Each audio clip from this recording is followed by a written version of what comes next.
The estimation process will be facilitated by the Scrum Master.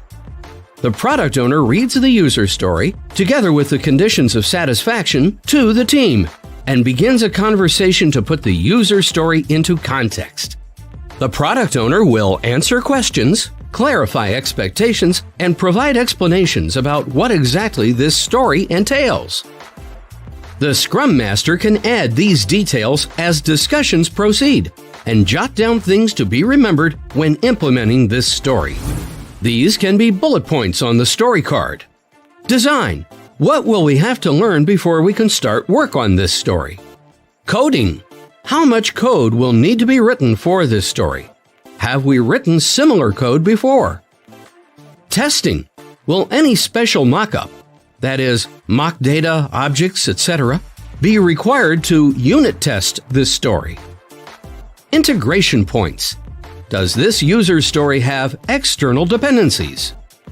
Expertise. Has any one of us done a similar user story before? Note that the above discussion should not take more than several minutes per story. Newly formed teams may take longer in the beginning. To begin relatively estimating the story, every team member pulls out their estimate card so no one else can see it. After everyone has picked their estimate card, they are revealed at the same time. If everyone is holding the same number, we're done. This is established as the relative estimate of the story. If estimate cards are different, we discuss it. Let's look at the first example. Our team members hold up 3, 5, 8, and 13. At this point, we want to hear from the outliers, 3 and 13. Why a 3 and why a 13? Anyone from the team who will participate in completing the story can talk and ask questions.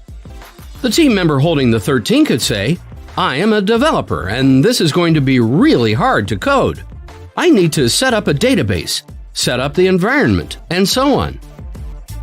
The team member holding the 3 could say, you are right, and I'm going to come up in my estimates. But I have done this type of coding before, and it's really not that hard. After everyone has a chance to talk, each team member picks a number again from the card deck, and then all at once, the cards are revealed. This time, let's say we get an 8, 8, 8, and a 13. At this point, the Scrum Master will ask the team member holding a 13 to explain why a 13. If agreeable to the team, everyone switches to 13. This is not a vote, and the majority does not rule. Team members keep going until the consensus is reached. Once the team agrees on the estimate, the Scrum Master will mark the user story card with the estimate number, and the product owner will put it back on the backlog in no particular order. One challenge with relative estimation is how to get started and which story to pick first. As a team, identify one of the smallest stories for one of the smallest sizes, usually size 2. This story can be either one from the current product backlog or a different story that was done earlier.